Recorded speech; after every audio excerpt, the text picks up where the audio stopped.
years of excellence. Sun International Institute of Tourism and Management.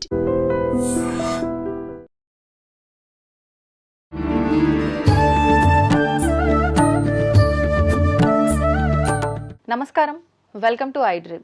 ధర్మ మార్గం with Vijitha కార్యక్రమానికి స్వాగతం. ప్రస్తుతం మనతో పాటు ఉన్నారు సౌర పీఠాధిపతులు హిమాలయ యోగి సద్గురు శ్రీ శ్రీ శ్రీ ప్రభాకర్ గురూజీ గారు. ఇప్పుడు వారితో మాట్లాడి మరిన్ని విషయాలు తెలుసుకుందాం. నమస్కారం గురూజీ. ఓం ఓం శ్రీకశ్యపాత్మజంభానుం సహస్రకిరణోజ్వలం సర్వరోగహరం మిత్రం సూర్యదేవం ఉపాస్మహే. ఓం శ్రీ గురుభ్యో నమః. చెప్పండి గురూజీ, క్రిందటిసారి మనం ఇంటర్వ్యూ చేసినప్పుడు మీరు ఒక విషయం చెప్పడం జరిగింది. అంటే యుగాంతం రాబోతుందా అని చెప్పి అడిగిన ప్రశ్నలో మీరు అంటే రాబోయే ఒక 7 సంవత్సరాల తర్వాత చాలా విపత్తులు ఉన్నాయి, ఈలోపు ఎన్నెన్నో జరుగుతాయని చెప్పి చెప్పడం జరిగింది. ఈ మధ్య కాలంలో మీరు వేరొక ప్లాట్ఫామ్లో చెప్పిన ఒక ఇంటర్వ్యూలో చూస్తే 25-27 మధ్యలోనే చాలా రకాల ఇబ్బందులు రాబోతున్నాయి, యుద్ధ పరిణామం అనేది ఎక్కువగా కనిపిస్తోంది, దానివల్ల ఒక 70-80% ప్రమాద హెచ్చరిక ఉంది అని చెప్పి చెప్పడం జరిగింది. అసలు ఏంటి ఇదంతా? నిజంగా ఇదంతా వాస్తవమా? వాస్తవము, నిజము, సత్యమని 3 ఉంటాయి. వస్తుతః కనపడేది దాన్ని వాస్తవం అంటాం. అంటే ప్రస్తుత పరిస్థితుల్లో మన చుట్టూ జరుగుతున్నటువంటి కొన్ని సంఘటనలను ఆధారంగా చేసుకుని మాట్లాడడం వాస్తవిక దృక్పథం అంటాం. అలాగే నిజం అంటే ఇప్పుడు జరుగుతున్న ఈ వాస్తవిక దృక్పథం మీద ఆధారపడి మనం కొన్ని ఊహిస్తాం. ఇలా జరగవచ్చు, అలా జరగవచ్చు, ఇప్పుడు ఇలా జరుగుతుంది కాబట్టి రేపు దీని పరిణామం ఎలా ఉండొచ్చు అనేటటువంటి విషయాన్ని మనం నీ అభిప్రాయాన్ని లోపల ఒక సిద్ధాంతాన్ని తయారు చేసుకుంటావు. ప్రతి వ్యక్తి తను నమ్ముతాడు ఇలా జరుగుతుందని. ఈ వాస్తవిక దృక్పథాన్ని ఆధారంగా చేసుకుని జరగబోయేదాన్ని ఊహించి, అలాగే ఈ వాస్తవిక దృక్పథాన్ని ఆధారం చేసుకుని ఏం జరిగిందో తను అనుకుని తన ఒక మైండ్ సెట్ లోపల పెట్టుకుంటాడు. దాన్ని నిజం అంటారు. తన యొక్క ఇజాన్ని నిజం అంటారు అన్నమాట. ఓకే. వాస్తవ, నిజం, తర్వాత సత్యం. వాస్తవానికి కానీ నిజానికి కానీ అందనటువంటి విషయాన్ని సత్యం అంటారు. అందనటువంటి విషయం అందదు. ఉదాహరణ ఏమన్నా చెప్పండి. అంటే ఇప్పుడు సత్యం అంటే ఏంటంటే చూడండి, ప్రమాణము అంటారు. ప్రమాణం ఉందా అంటుంటారు. అని నేను చూశాను అంటారు. చూసావు. ఉదాహరణకి నీవు ఎవరు మోటార్ సైకిల్ మీద వెళుతున్నావు అనుకో, అతను పురుషుడు అనుకో, అజిత పలానా వాడు కూడా వెళ్ళిపోయింది అని నీ హస్బెండ్కి చెప్పారనుకో, అతను వెంటనే ఒక పురుషుడు కూడా నా భార్య వెళ్ళింది అనగానే అతనిలో వేరే ఆలోచనలు మెదలవచ్చు. కానీ నువ్వు వెళ్ళింది నిజమే, చూసినవాడు ఒక పురుషుడితో వెళ్ళాడు అనుకుంటాడు. కానీ అమ్మ, అక్కడ నువ్వు వెళ్ళింది మీ తమ్ముడితోటి, కానీ చూసినవాడు దృష్టి తను నిర్ణయించుకున్నాడు. అంటే వాస్తవంగా ఒక పురుషుడు స్త్రీ వెళితే అది ఇతనిలో ఉన్నటువంటి ఆలోచన దృక్పథం, ఇతని యొక్క సంస్కారానుగుణంగా అతను అనుకుంటాడు మీ గురించి. కానీ వాస్తవానికి జరిగింది ఇతనికి తెలియదు. అంటే సత్యమేమో వాస్తవమేమో పురుషుడు స్త్రీ వెళ్తున్నారు. ఇతను అనుకోవడంలో అతని యొక్క దృక్పథం అది. కానీ నీ దాంట్లో సత్యం ఏమిటి? అతను నీ బ్రదర్. కానీ నీ హస్బెండ్కి చేరవేసినటువంటి విషయం ఏంటి? ఎవరితోటో వెళ్తుంది. తనకున్నదేంటి? నా భార్య అనేటటువంటి భావంతో చూశాడు. కానీ ఇంటికి మీరిద్దరూ వచ్చారు. చూసిన వెంటనే అది సత్యం అన్నమాట. సత్యము వేరు, నిజం వేరు. వాస్తవానికి చూసింది పురుషుణ్ణి స్త్రీనే చూశాడు. అక్కడ అన్నదమ్ములు చూడలే. ఇప్పుడు అర్థమైందా? అంటే బంధాలను చూడలే, వ్యక్తుల్ని మాత్రమే. అంటే స్త్రీ పురుషులను చూసినప్పుడు ఇతనికి కలిగిన అభిప్రాయం ఏంటి? వాస్తవం. వాస్తవంగా అది అక్కడికి వాస్తవానికి సరిపోయింది. కానీ నిజం వాస్తవ సత్యం, అదే నైజిక సత్యం. నైజిక సత్యం అంటే ఇతను ఊహించాడు వీళ్ళిద్దరు ఎక్కడికి వెళ్తున్నారని. అతను ఊహించాడు నా వారి ఎవరితోటి వెళ్ళడం ఏంటని. కానీ అడిగి తెలుసుకుంటే పోయేది. కానీ అక్కడున్న మీ ఇద్దరు అన్న చెల్లెళ్ళు, లేకపోతే అక్క తమ్ముళ్ళు. ఇది సత్యం అన్నమాట. ఓకే. అంటే సత్యం అనేటటువంటి దానికి అండి ఇక్కడ ప్రమాణాలు 3 రకాలు ఉంటాయి. ఒకటి మనకి ప్రత్యక్ష ప్రమాణం. ఇప్పుడు వాడు చూసింది ప్రత్యక్ష ప్రమాణం అంటే కళ్ళతోడు చూశాడు. ప్రతి అక్షము, అక్షం అంటే కళ్ళు, కంటికి కనపడేది ప్రత్యక్షము. ప్రతి అక్షమునకు ప్రతిగా కనపడేది. అంటే అక్షం అంటే కన్ను కదా? కాదు, చెవికి. నేను విన్నాను, ప్రత్యక్షంగా విన్నాను అంటాడు. అంటే చెవికి వినపడేది ప్రత్యక్షమే. అక్షం అంటే ఇంద్రియములు, పంచ జ్ఞానేంద్రియములకు గోచరమయ్యేది ప్రత్యక్షము అంటారు. అంటే ఏంటి? కంటితో చూసింది, చెవితో విన్నది, నాలుగుతోటి రుచి చూసావా అంటారు. రుచిని చూస్తావా? నాలుగుతో చూస్తాం. చల్లగా ఉంది చూసావా అంటారు. చల్లగా ఉండడం, వేడిగా ఉండడం అనేది స్పర్శతో చూస్తాం. ఈ పంచ జ్ఞానేంద్రియములకు ఎరుకపడే విషయాన్ని వాస్తవము, ప్రత్యక్షం అంటాం. అక్కడ వాస్తవం అంటాం. వస్తుతః నీకు అనుభవించిన దాన్ని. ప్రత్యక్ష ప్రమాణము, అక్షమునకు ప్రతిగా ఉండేటటువంటి ప్రమాణాన్ని ప్రత్యక్ష ప్రమాణం అంటాం. ఇక రెండవ ప్రమాణం అనుమాన ప్రమాణం. అనుమానం అంటే మీరు అనుకునే అనుమానం కాదు. అనుమానం అంటే నీ ఊహకి ఊహిస్తావు అనమాట. ఈ యొక్క ప్రత్యక్షంగా కనపడే విషయాలను బట్టి నీవు ఒక దృక్పథాన్ని ఏర్పాటు చేసుకుంటావు. ఇది చూసాం కదా, దీన్ని బట్టి ఇలా జరగచ్చు, అలా జరగచ్చు, అలా జరిగి ఉండొచ్చు, ఇలా జరిగి ఉండొచ్చు. ఇది ఒక పొగ. ఉదాహరణకి ఎక్కడో కొండ మీద ఒక పొగ వస్తుంది.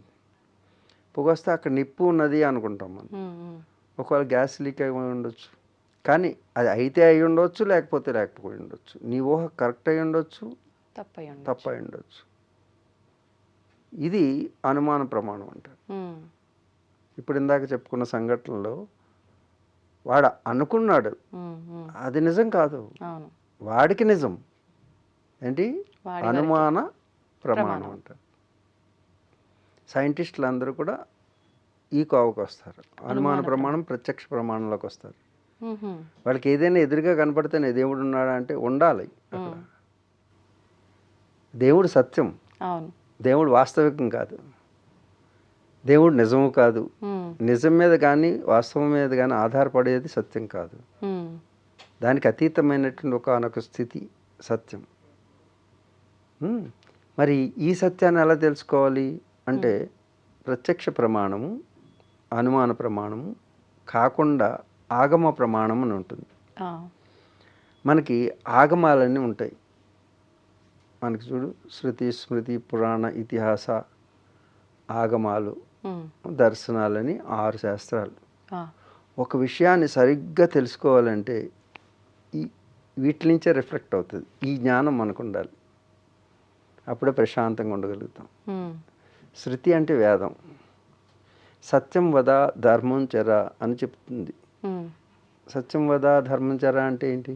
ఏమిటి? సత్యం వద అంటే సత్యాన్ని వధించడము, ధర్మాన్ని చెర కదలటమేమో. చేర్చేటమేనా? ఇలాగే చెప్తున్నారు అందరూ, సత్యాన్ని వధించి ధర్మాన్ని చేర్చే అని. అందుకే ఇప్పుడు లోకం సత్యం వధిస్తే ధర్మం పాడైపోతుందనా ఏంటి? సత్యం వదతు అంటే చెప్పమని, సత్యమనే పలుకుము. ఓకే, చేర్చేయడం కాదు, సత్యమును పలుకు. ఓకే, అంటే అసత్యం మాట్లాడకూడదు అని. సత్యవాక్నే పలుకు, సత్యమనే పలుకు అని. ధర్మం చెర అంటే ధర్మమును ఆచరించు. ధర్మాన్ని ఆచరించేది, చెప్పేది కాదు. నీవు ఆచరించేది, అంతేగాని ధర్మం చెప్పేది కాదు. నువ్వు చేస్తే చేసుకుంటూ వెళ్ళేది, అది నువ్వు ఆచరిస్తూ వెళ్ళేది. అలాగే సత్యం చెప్పేది. ఓకే, అందుకు సత్యమును పలుకాలి అని చెబుతుంది వేదం. దాని యొక్క సమగ్ర సారాంశం మొత్తం అంతా అదే. శృతి, స్మృతి, పురాణాలు ఏం చేస్తాయంటే దాన్ని క్యారెక్టరైజేషన్ చేస్తాయి. అంటే ఒక్కొక్క పాత్ర, ధర్మం ఎలా ఉండాలి, ధర్మాన్ని ఎలా ఆచరించాలంటే ఎన్ని రకాల ధర్మాలు ఉన్నాయి, ఆ క్యారెక్టర్లు వస్తాయి. అధర్మం అంటే ఒక క్యారెక్టర్ వస్తుంది, అది ప్లే చేసి చూపిస్తుంది అనమాట. ప్లే చేసి చూపించి అది దేవుడి క్యారెక్టర్లో ఉండేటటువంటివన్నీ కూడా మంచి చేస్తే ఎలా జరుగుతుంది, చెడు చేస్తే ఎలా జరుగుతుంది, అధర్మం చేస్తే ఎలా జరుగుతుంది, ధర్మం చేస్తే ఎలా జరుగుతుంది అని ప్లే చేసి చూపిస్తాయి. చిన్నపిల్లలకి స్మార్ట్ క్లాసుల్లోనూ థియరీ ఉన్నటువంటి దాని ప్రాక్టికల్స్లోనూ ఎలా చూపిస్తామో అది ఒక డ్రామా లాగా వేసి, ఇదిగో 5గురే మంచి వాళ్ళు ఉంటారు, 100గురు చెడ్డవాళ్ళు ఉంటారు ఎప్పుడు. కాబట్టి 100గురు చెడ్డవాళ్ళు ఎంత గొప్పగా అనుభవిస్తుంటారు చూడండి. చాలామంది అంటుంటారు అందరూ వాళ్ళు చెడ్డవాళ్ళు అండి, వాళ్ళకి ఎన్నో సంపదలు ఉన్నాయి, ఎన్నో అనుభవిస్తున్నారు, మేము మంచి పనులు చేస్తుంటే మాకు చూడండి కష్టాలు ఎలా వస్తున్నాయో, దేవుడు లేడండి అసలు, మంచిగా రోజులు లేవండి అంటుంటారు. అందరూ కూడా ఇదే ప్రశ్న, ప్రేక్షకులు అందరూ కూడా. మేము ఎంతో మంచిగా ఉంటామండి, చెడ్డవాళ్ళకే రోజులండి. నన్ను ఇంకొక యాంకర్ ఎవరు అడిగింది అదే ప్రశ్న కూడా. ఎందుకండి ఎప్పుడు చూసినా చెడ్డవాళ్ళే గొప్పగా ఉంటారు, మనిషికి వెళ్తుంటే కష్టాలు వస్తుంటాయి. నీకెందుకమ్మా కష్టాలు, అలా వస్తాయని పురాణాల్లో చెప్పారు మనకి, ఇతిహాసాల్లో. 5గురి పాండవులు ఎక్కడి వరకు వెళ్ళారు, భిక్షాటన చేసుకుని బ్రతికే వరకు వెళ్ళిపోయారు. అంత పెద్ద సామ్రాజ్యాన్ని పెట్టుకు పక్కన భగవంతుడు ఉన్నాడు, శ్రీకృష్ణ పరమాత్మ ఉన్నాడా లేదా? మరి ఉంటే ఎందుకు వాళ్ళు భిక్షాటన చేసుకున్నారు? అంటే ఎటువంటి వారికైనా ఇది తప్పదు అని మనకు తెలియజేయడం కోసమా? నీకు తెలియడం కాదు, ధర్మాచరణ చేసేవాళ్ళు ఎన్ని కష్టాలు అనుభవించినా ధర్మాన్ని విడనాడకూడదు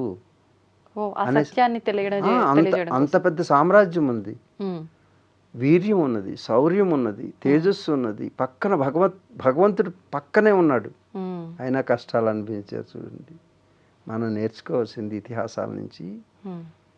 నువ్వు ధర్మాచరణ ధర్మ మార్గాన్ని నడవాలంటే తప్పకుండా కొన్ని కష్టాలను అనుభవించక తప్పదు. అధర్మం ఎప్పుడూ కూడా చాలా గొప్పగా ఉంటుంది. అధర్మాన్ని ఆచరించే వాళ్ళు చాలా సౌఖ్యాన్ని అనుభవించవచ్చు, కానీ శాశ్వతం గొప్పగా ఉంటుందా? తాత్కాలికమైనటువంటి అప్పటి వరకు తాత్కాలికమని తెలుసుకోండి.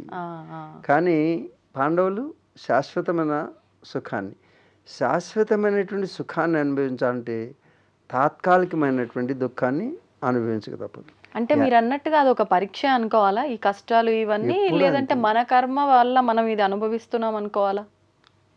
ఇదంతా దాని మీదకి వస్తుంది, అర్థమవుతుందా? కర్మ వల్లనే, వాళ్ళకి వెనక కర్మ ఉంటుంది కదా, ప్రతి ఒక్కరికి కూడా కర్మ అనేటటువంటిది తిరిగి అప్లై అవుతుంది. అది కర్మ గురించి మాట్లాడుకునేటప్పుడు మాట్లాడుకుంటాం. ఇప్పుడు ఇతిహాసాలు అనేవి ఇతి అసహన్ ఇప్పుడు ఉన్నది, అదేదో ఇప్పుడు కూడా జరుగుతుంది. ఏది? రామాయణ మహాభారతాలు ప్రతి ఇంట్లోనూ జరుగుతుంటుంది, ప్రతి వ్యక్తిగత జీవితంలో జరుగుతూ ఉంటుంది. దాన్ని ఎలా వచ్చేటువంటి కష్టాన్ని ఎలా అధిగమించాలి అనే దానికి నేనంటుంటాను, కథల్లేవా కథల్లేవు అంటాను. ఏంటి? కథల్లేవా కథలలేవు. కథలు నిన్ను కదిలేటట్టు చేస్తుంటాయి. అందుకు నీకు వచ్చినటువంటి సమస్యకి సమాధానం ఒక కథలో కనపడుతుంటుంది. ఓకే. అందుగురించి ఇతిహాసాలన్నీ కూడా ప్రతి ఒక్కరి జీవితంలో ఈనాడు జరుగుతుంటుంది. అలాగే పురాణాలు కూడా పురా అపి ఇది నవం పురాణం అంటారు. అంటే పురాణాలు కూడా మన జీవితంలో జరిగే ప్రతిఘటనలు. ఓకే. కాబట్టి వాటిని ఏ విధంగా వాళ్ళు అధిగమించారు, మనం ఏ విధంగా అధిగమించవచ్చు అనేటువంటి విషయాన్ని తెలియజేస్తూ ఉంటాయి అన్నమాట. అంటే సత్యాన్ని పలకడానికి, ధర్మాన్ని ఆచరించడానికి, అంటే శృతి ప్రమాణంగా జీవితాన్ని నడపడానికి, తర్వాత ఎలా నడిపారు ఆ శృతి వాక్యాన్ని జీవితాల్లో ఎలా ఇంప్లిమెంట్ చేసుకున్నారో, ఎవరు తప్పుగా అధర్మం వైపు వెళ్తే వాళ్ళు శాశ్వతంగా ఏ విధమైనటువంటి కొన్ని కోట్ల మంది చనిపోయారు. అధర్మం పక్షాన ఉన్నటువంటి గొప్ప గొప్ప వాళ్ళు కూడా ఓకే సుఖాలను ఎంత అనుభవించారు, రాజభోగాలను అనుభవించారు. జ్ఞానులైనటువంటి వాళ్ళు, గురువులైనటువంటి వాళ్ళు అధర్మ పక్షాన్ని ఉంటే తప్పకుండా వారు కూడా శిక్షించబడతారు అని మనకి కురుక్షేత్ర మహాసంగ్రామం తెలియజేస్తుంది, మహాభారతం చెప్తుంది. అందుకే ఇది మహాభారత్. భారత్ ఏని ఇది భారత, జ్ఞాన సంపత్తి కలిగినటువంటిది భారతదేశం. అసలు ఏ దేశంలో ఇలాంటి శృతి స్మృతి పురాణ ఇతిహాసాల యొక్క సమగ్ర సారాంశంతో మన జీవన విధానం ఉంటుంది. మనకు తెలుసో తెలియకో మన డిఎన్ఏలో అది ఉంటుంది. అందుకే ఇతర దేశాలకి మనకి ఉన్నటువంటి వ్యత్యాసం ఏంటంటే ఎంతైనా సహిస్తాం మనం. చూడండి, అమెరికా మీద చిన్నది ఏదైనా అంటే వెంటనే యుద్ధానికి వచ్చేస్తుంది ఈ ప్రపంచంలో ఎక్కడికైనా సరే. ఎందుకు? వాళ్ళ మత గ్రంథం మీద ఆధారపడి ఉంటుంది వాళ్ళ psychology. Depends your psychology depends on your own knowledge. నీకున్నటువంటి జ్ఞానం మీదే నీ జీవన విధానం ఆధారపడి ఉంటుంది. అందుకు భారతీయ డిఎన్ఏ అంటే భారతీయ యొక్క జీవన విధానం ఏమిటంటే లోకా సమస్త సుఖినో భవంతు. చూడండి, మన దేశం ఎవరి మీద యుద్ధం చేయలేదు మనం. అవును. అదేంటండి మొన్నే పాకిస్తాన్ మీద యుద్ధం చేసాం కదా అంటారు. యుద్ధం చేస్తే స్మాష్ అయిపోతుంది పాకిస్తాన్.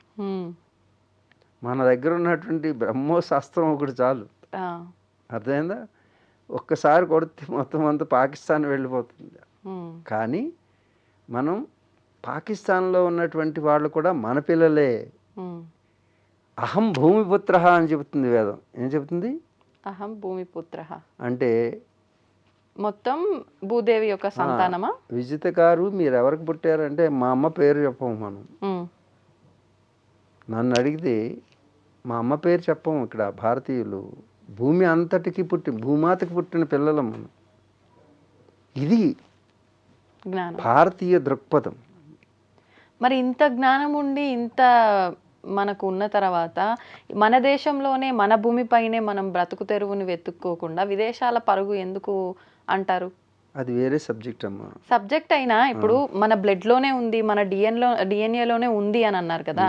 మరి ఉన్నప్పుడు ఇక్కడే ఉండి ఇక్కడే అన్ని వెతుక్కోవడము చేయటము అన్నీ చేయొచ్చు కదా. నేను అనేటి అహం భూమిపుత్ర అన్నాను నేను. అంటే భూమిపుత్ర అంటే భూమిలో ఉన్నటువంటి అందరూ నా వాళ్ళే అన్నప్పుడు ఎక్కడైనా ఉద్యోగం చేసుకోవచ్చు. అది అంత పెద్ద చూడు, ఎంత విశాల దృక్పథం. అట్లా అని ఇప్పుడు మరి శత్రువులాగా వాళ్ళు దాడికి వచ్చినప్పుడు వాళ్ళు మేము అంతా ఒకటే భూమాత బిడ్డలము అని చెప్పి సైలెంట్ గా ఉండాలా కదా? అలా చేయకుండా మనం ఏం చేసాము, యుద్ధం చేసేది ఎవరైతే ఆటంకపరుస్తున్నారో అలాంటి ఆటంకవాదులను మాత్రమే టార్గెటెడ్గా అక్కడే కొట్టాం మనం. మన ప్రజల మీదకి వాళ్ళ మత గ్రంథం ఏం చెప్పింది? మనం తప్పితే ఇంకెవరూ ఉండకూడదు ఈ లోకంలో. అవును. మన మత గ్రంథం ఏం చెప్పింది? మనమే అందరము, అంతా అంతా ఒకటే, అందరూ అన్నదమ్ములమే. మనుషులే కాదు, చీమ దోమ పాము ఎలక గ్రద్ద చూడు, మన దేవుళ్ళు అందరూ అన్ని వాహనాలుగా పెట్టుకున్నారు. నిజంగా అందరూ ఒకటేనా శాస్త్ర ప్రకారంగా? అందరం ఒకటే, కానీ అందరిలో equipment wise equal. Equipment, this is an equipment. శరీరం is a gadget. What you feed the software, inbuilt software will అదే రివీల్ అవుతుంది, అదే నీకు ఎక్స్ప్లోర్ అవుతుంది. ఓకే. అందుకే సాఫ్ట్వేర్ అనేటటువంటివి గ్రంథాలు. నువ్వు ఏ గంధం రాసుకున్నావో ఆ సుగంధమే వస్తుంది. నాది ఈ పెర్ఫ్యూమ్ అండి, ఆ పెర్ఫ్యూమ్ అంటున్నారు కదా. అవును. ఏ పుష్పానికి ఆ గంధం వస్తుంది. అందుకే ఇన్బిల్ట్. ఇప్పుడు మీరు కూడా ఇప్పుడు నా దగ్గరికి వస్తే చెమట వాసన రాదు మీకు ఎప్పటికీ. ఎందుకంటే మేము చేసే సాధనలన్నీ కూడా సుగంధభరితంగా శరీరాన్ని తయారు చేస్తాయి. దుర్గంధం కూడిన ఆలోచనలు ఉంటే మనలో దుర్గంధం ప్రవేశిస్తుంది. ఎలా అంటే సైంటిఫిక్గా చెప్పాలంటే నీ బ్రెయిన్లో ఉన్నటువంటి ఆలోచన it will secrets the hormones in your body. ఆలోచన నీలో రసాయనాన్ని తయారు చేస్తుంది, కొన్ని రసాలను వదులుతుంది, హార్మోన్స్ వదులుతుంది. తినే అన్నాన్ని బట్టి కూడా నీ మనసులో ఆలోచన వస్తుంది. జైసా అన్ వైసా మన్ అంటారు.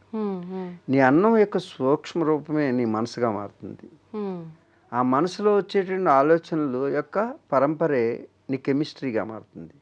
కెమిస్ట్రీ బికమ్స్ యాక్షన్, అంటే నీ యొక్క కర్మాచరణ వస్తుంది. అలాగే ఇతర దేశాల యొక్క ఆలోచన దేని మీద ఆధారపడి ఉంది? వాళ్ళ మత గ్రంథం మీద ఆధారపడుతుంది. అదే సుగంధం. వాళ్ళ మతాల్లో ఏం చేస్తున్నారు, మా దేవుడే గొప్పవాడు, నిజదేవుడు అంటారు. మీ దేవుడు కూడా దేవుడే అంటాం మనం. అవును, ఏంటి మీ దేవుడు కూడా దేవుడే అంటే అదే మనం చేస్తున్న తప్పు కాదు, మన దృక్పథమే అది. మనకు మన మన మన నరాల్లో, మన డిఎన్ఏలో ఆర్ఎన్ఏ అంటే కెమికల్ యొక్క, అది మనం ఎంత వాళ్ళ ఫైట్ చేద్దామన్నా చేయలేం. మనం అందరం ఒకటవుదామంటే ఏది, ఎవరి మీద పోట్లాడడానికి వెళదామంటే వెళ్ళలేము మనం. ఎప్పటికీ హిందువులారా ఏకం కండి అనే స్లోగన్ పనిచేయదు. ఎందుకంటే హిందువులే కాదు, ఈ విశ్వంలో ఉన్నటువంటి సకల చరాచర జీవరాశి నా అన్నదమ్ములు. అహం భూమిపుత్ర. చీమ దోమను కూడా చూడు, చీమదేవుడు, చీమేశ్వరుడు, దోమేశ్వరుడు అని కూడా పూజ చేస్తాం. నల్లేశ్వరుడు కొడుతున్నా సరే. కాస్త అలా గుళ్ళు ఉన్నాయి మనకి. అవునా? ఎక్కడ ఎక్కడ పడితే ఇప్పుడు నేను పెడితే నల్లేశ్వరుడు అంటే వచ్చి పూజ చేస్తారు మన వాళ్ళు. అర్థమైందా?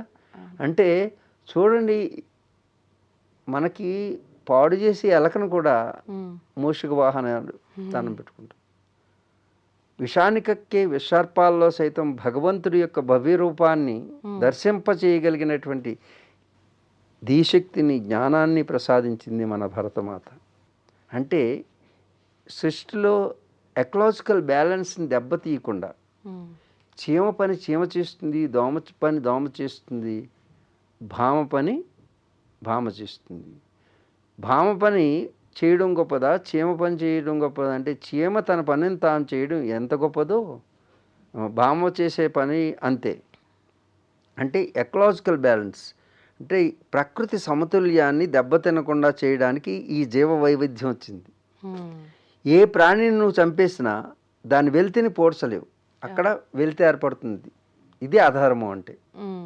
ఇలా చెప్పింది మన యొక్క భారతీయ తత్వశాస్త్రాలు. ఇప్పుడు ప్రత్యక్షం, అనుమానం, ఆగమం అనేటటువంటి ప్రమాణాలు, వేదాలు, ఉపనిషత్తులు, మనకున్నటువంటి శృతి స్మృతి పురాణ ఇతిహాసాలు, దర్శనాలు, ఆగమాలు, అక్కడి నుంచి డైవర్ట్ అయ్యాము. ఆగమ ప్రమాణం అంటాం ప్రమాణాల్లో. ఆ ప్రమాణాల్లో ప్రత్యక్ష ప్రమాణం చూశారు అంటే ఇంద్రియాలకి గోచరించేటటువంటి దాన్ని ప్రత్యక్ష ప్రమాణము. ఇది సైన్స్ దీంట్లో ఉంటుంది. అనుమాన ప్రమాణంలో ఉంటుంది. ఈ రెండు ప్రమాణాలు కానిది సత్యం. ఈ రెండిటికి అందనిది వేదం. అంటే విద్ అనే సంస్కృత ధాతువు నుంచి వచ్చింది. విద్ విద్ అంటే జ్ఞానే అని అర్థం. విద్ జ్ఞానే. జ్ఞానం అంటే ఏమిటి? జ్ఞానం అంటే ఏమిటి? జ్ఞానం అంటే ప్రత్యక్షం చేత కానీ అనుమానం చేత కానీ ఎరుకబడని విషయాన్ని ఎరుకపరిచేదాన్ని జ్ఞానము అంటారు. అంతే. జ్ఞానం అంటే నాలెడ్జ్, నాలెడ్జ్ అంటే జ్ఞానం కాదు. నువ్వు చూసేదానికి అందకుండా, నీవు ఊహించడానికి ఊహకు అందకుండా ఉండేటటువంటి ఒక విషయాన్ని వెతికి పట్టి నీకు అందించేది, అది విద్య. ఇప్పుడు విద్యా విధానం లేదు. చదువుకుంటున్నాం. ఏం చేస్తున్నాం?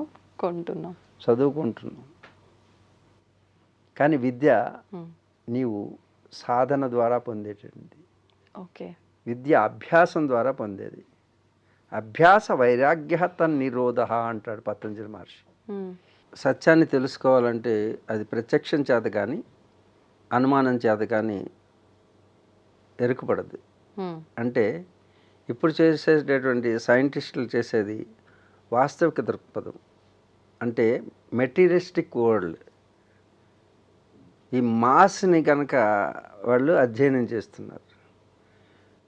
ఇప్పుడు ఆధునిక శాస్త్రవేత్తలు మాస్కి కారణం ఏంటి అంటే ఈ సృష్టికి కారణం ఏంటి? సృష్టి మీరు చూస్తున్నారు కదా, ఈ ప్రపంచం, గెలాక్సీలు, సూపర్ నోవాసు, నోవాసు ఇవన్నీ ఉన్నాయి, మిల్కీ వేస్, ఇవన్నీ కూడా సృష్టి కదా. ఇదంతా కలిపితే మాస్ అంటే పదార్థం. పదార్థం వాస్తవం, అవి కనపడుతుంది. కానీ ఈ పదార్థాన్ని ఎలా తయారైంది? విశ్వం అంతా ఎలా తయారైంది? భగవంతుడి సృష్టి కదా. ఆ భగవంతుడు అనేది పక్కన పడ్డాయి, తర్వాత సంగతి చూద్దాం. ముందు దీని వెనక దీని కెమిస్ట్రీ ఉండొచ్చు, ఆ కెమిస్ట్రీ లెవెల్లో కూడా వాళ్ళు అధ్యయనం చేస్తారు. ఫిజిక్స్ కెమిస్ట్రీ దాటిన తర్వాత బియాండ్ దట్ అసలు ఈ కెమిస్ట్రీ ఎలా పుట్టింది, కొన్ని కెమికల్ కాంపౌండ్స్ కొన్ని ఇవన్నీ కలిస్తే ఒకటి ఫామ్ అయిందనుకో, దీని వెనక ఇప్పుడు మనం ఫామ్ అవ్వడానికి ఏంటి, ఒక చిన్న కెమికలే కదా, మనలో ఉండేది ఆర్ఎన్ఏ డిఎన్ఏ ఇవన్నీ కూడా కెమికల్సే కదా, హార్మోన్స్ ఇవన్నీ కలిస్తే. కెమిస్ట్రీ దాటిన తర్వాత ఆ ఎనర్జీ ఎక్కడి నుంచి వస్తుంది, ఎనర్జీ వెనక పవర్ ఎక్కడి నుంచి వస్తుంది, ఎనర్జీని పవర్ని చూడలేం కదా మనం, అది అనుమాన ప్రమాణంలోకి వెళ్తుంది. అనుమాన ప్రమాణం దాటితేనే కానీ సత్యం కాదు. ఆ సత్యం తెలవాలంటే జ్ఞానం కావాలి. ఏం కావాలి, జ్ఞానం, విద్య కావాలి. విద్య అంటే ఇప్పుడు చదువుకునేది కాదు, వీళ్ళందరూ చదువుకుని సైంటిస్టులు అయ్యారు. చదువుకుంటే రాదు, చదువుని సమాధిలో దర్శించాలి, విద్య వస్తుంది. చదువుకుంటే వచ్చేది మీకు చదువు అయితే, మీరు తెలుసుకుంటే వచ్చేది జ్ఞానం. అది ఎలా తెలుసుకోవాలి అంటే దానికి వేదం చెబుతుంది అన్నమాట. ఆ వేదాన్ని అనుసరించి విద్యా విధానం ఉంది. ఆ వేదం మాత్రమే చెబుతుంది సత్యమేదో. ఆ వేదాన్ని అధ్యయనం చేసి తెలుసుకున్న వాళ్ళకి సత్యాన్వేషణ చేయగలుగుతారు, సత్యాన్ని శోధించగలుగుతారు, ఆ సత్యాన్ని సాధించగలుగుతారు, సత్యాన్ని అనుభవించగలుగుతారు. అలాంటివి ఆగమ శాస్త్రాలు చెప్తాయి.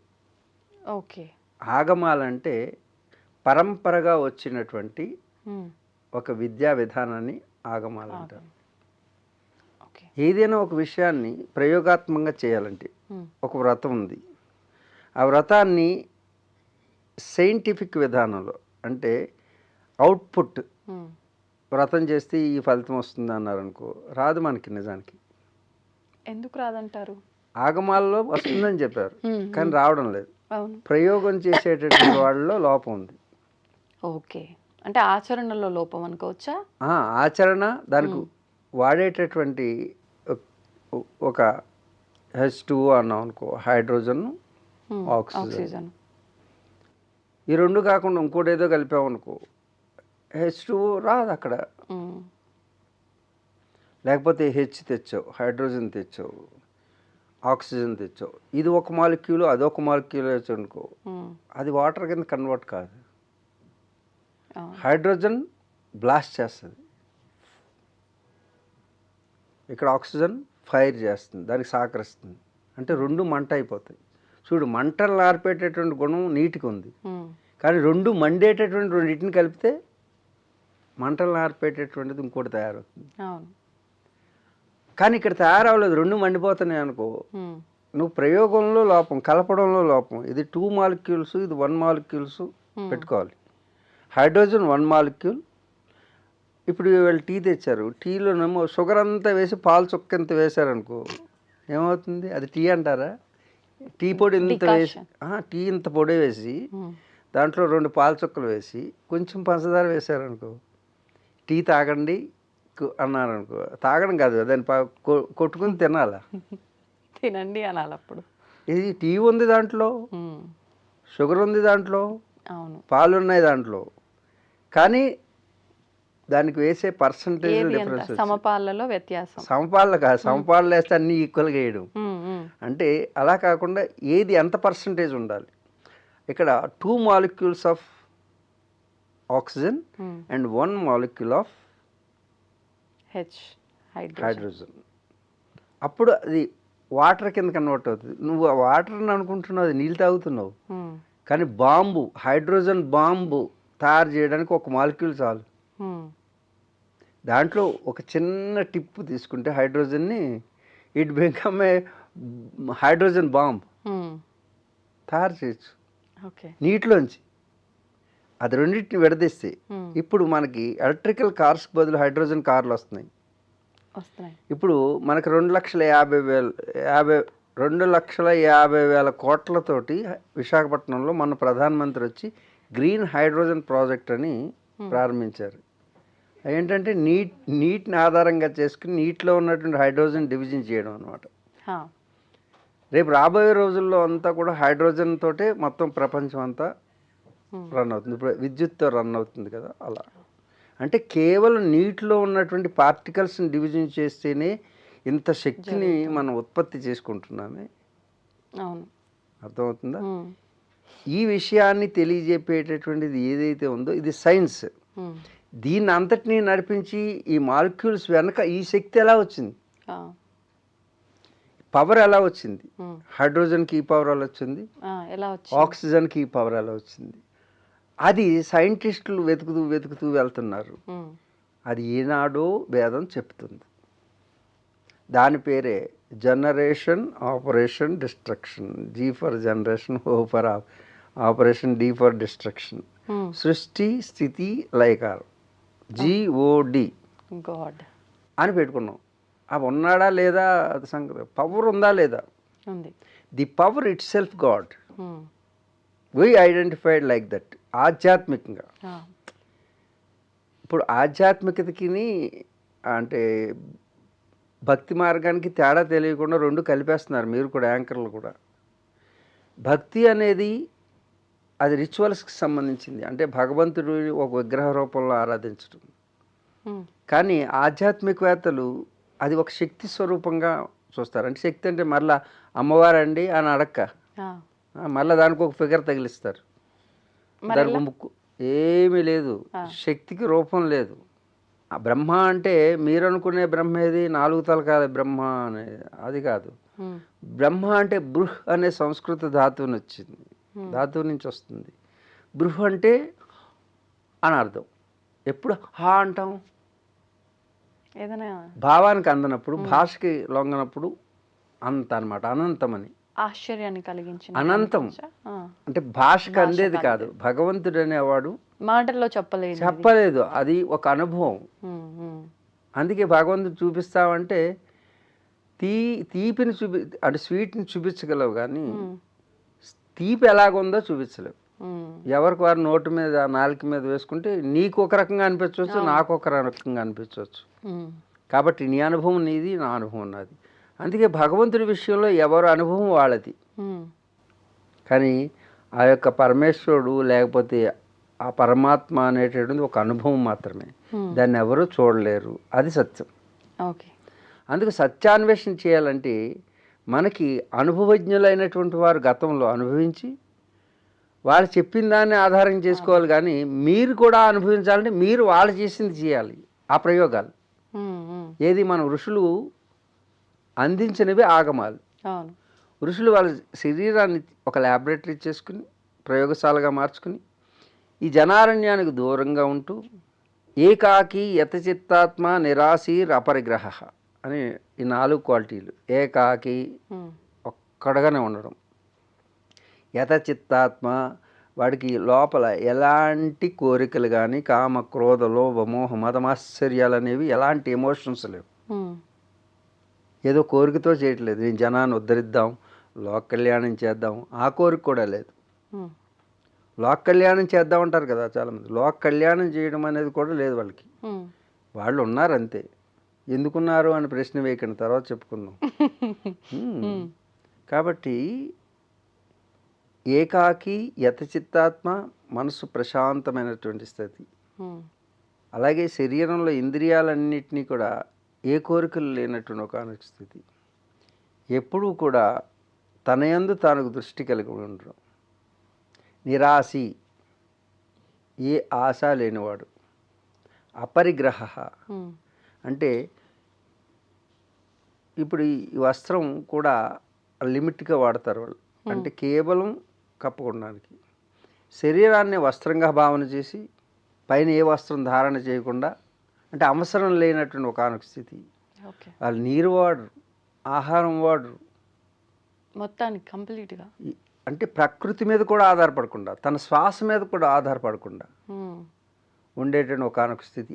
అపరిగ్రహం అంటే పరిగ్రహించడం, అంటే నీకు అవసరానికి మించింది ఏది కించెత్తున్నా అది పరిగ్రహం అంటారు. అపరిగ్రహం అంటే పరిగ్రహించకుండా ఉండడం. నీది కానిది, నీకు అవసరం లేనిది ఏదైనా నీ దగ్గర ఉంటే అది పరిగ్రహం అవుతుంది. ఆ స్థితికి వెళ్ళినప్పుడే సత్యం అనేది అన్వేషించగలుగుతారు ఎవరైనా. లేకపోతే ఈ ప్రయోగం చేస్తే ఇది కనిపెడితే దీని మీద పేటెంట్ తీసుకుంటే ఎంత వస్తుంది, ఇది సైంటిస్ట్ ఆలోచన. కానీ సైంటిస్ట్ ఆలోచన అంటే ఋషుల ఆలోచన ఏంటంటే వాళ్ళు చేసేటటువంటి ప్రయత్నం ఏదైతే ఉందో అది తర్వాత తరాల వారు ఆచరించే విధానాన్ని వాళ్ళు ఆచరించి వెళ్ళిపోయారు అంతే, మిమ్మల్ని ఆచరించమని కూడా చెప్పలేదు. ఆ పరంపరని మనం తీసుకుంటే అది ఆగమము అవుతుంది. అర్థమైందా? ఇది ఆగమము. ఆగమమే సత్య ప్రమాణము. ఇప్పుడు మనం ప్రత్యక్ష ప్రమాణము, అనుమాన ప్రమాణము, ఆగమ ప్రమాణం. ఎందుకు ఇది ప్రమాణం అంటే వాళ్ళకి ఈ క్వాలిటీస్ ఉన్నాయి. నిరాశీర్, ఏకాకి, యతచిత్తాత్మ, నిరాశీర్, అపరిగ్రహ. ఎవరికున్నది సత్యాన్వేషణ చేస్తే ఏ సైంటిస్ట్కి ఉన్నది? అందుకు సైంటిస్ట్కి ఎప్పుడు సత్యం గోచరించదు. వాడు అదే సైంటిస్ట్గా మారితే, సెయింట్ అంటే ఇలా ఉంటారు, దాన్ని మేము ఆచరించడానికి ప్రయత్నం చేస్తున్నాం. నా జీవితం తెలిసే ఉండొచ్చు, నేను ఇప్పటికీ కూడా ఎప్పుడూ కూడా ఏది అవసరానికి మించి పెట్టుకోలేదు. ఉన్నవన్నీ వదులుకుంటూ వస్తున్నాను. నేను గతంలో చెప్పాను, 2 కార్లు ఉండేవి, 1 కారు చేసుకున్నాం. 1 కారు ఉన్నది, ఆ కారు కూడా తీసా. ఇప్పుడు కాళ్ళు మాత్రమే ఉంచుకుంటున్నాను మ్యాక్సిమం. మరి ఫ్లైట్లో తిరుగుతున్నారు కదా అని అనొచ్చు, నాకు సంబంధం లేదు. నువ్వు ఇంటర్వ్యూ తీసుకున్నావు, నువ్వు తెచ్చుకుంటావు. ఇప్పుడు నువ్వు కారు నువ్వు పంపించుకున్నావు, లేకపోతే నేను ఇంటర్వ్యూ నాకు అవసరం లేదు. ఎందుకంటే నేను ఏది కావాలని కోరుకుంటున్నా. It was happening thing, it's okay, నేను ఆపను కూడా. ఇప్పుడు నువ్వు ఇంటర్వ్యూ అడిగితే నేను ఆపలేదు, అవునన్ను కాదన్ను, రాలేదనుకో జరగదు. నువ్వు కారు పంపించావు, వచ్చావు, లేక మొన్న నువ్వు వచ్చావు, కాబట్టి జరుగుతుంది. It was happening thing, just I'm a witness. మరి ఇప్పుడు వస్తువులకైతే ఇంత సింపుల్ గా చెప్పారు, 2 ఉన్నాయి, ఒకటికి వచ్చింది, ఒకటి కూడా. ఆస్తులు కూడా, విషయం, ఆస్తులు కూడా, ఆస్తులు ఓకే, మనుషులు కూడా. మీకు ఫ్యామిలీ ఉంది, వాళ్ళని పక్కన పెట్టారా? పక్కన పెట్టము, నువ్వు సాక్షిగా ఉండు, అన్నిటిని వదిలేసి వెళ్ళిపోమంటలేదు నీకు. అదే చెప్తున్నా. అపరిగ్రహం అంటే ఏది ఎంతవరకు ఉంచుకోవాలో అంతవరకు ఉంచుకుంటే అన్ని వదలడం సన్యాసం. ఓకే, దాన్ని వైరాగ్యానికి కూడా అర్థం ఉంది. వైరాగ్యం, వివేక వైరాగ్యములు అంటారు. వివేకం అంటే how analyse your self, make it అంటే అనలిటిక్స్ అనమాట. అంటే నువ్వు దాన్ని ఏది అవసరం ఏది అనవసరం, మనకు అన్నీ అవసరం అనిపిస్తాయి, మనకు అవసరం అనిపించకూడదు. శాస్త్రపరంగా అంటే ఆగమ శాస్త్రాలను అనుసరిస్తూ దాంట్లో ఎలా వెళితే మనం ఆ యోగి యొక్క సెయింట్ స్థితిని అందుకుంటామో అది ఆగమాల్లో ఉంటుంది. ఓకే, సంతోషం అండి. అనేక విషయాల్ని చాలా అద్భుతంగా సవివరంగా అందించినందుకు ధన్యవాదాలు. తవ్వుతున్న శివలింగం సరే, దాన్ని అట్లా కప్పేసేయండి, చూపించదండి. కృష్ణ ఇస్ దేర్, మూర్తి పూజ కాదు, సాక్షాత్ బ్రజేంద్ర నందన భగవాన్ ఉన్నారు మూర్తిలో. ఏమీ ఆశించకుండా ఆరాధించే వాళ్ళు కూడా ఉన్నారా ప్రభుజీ? నిజమైన భక్తి అంటే మనకు తెలియదు కాబట్టి.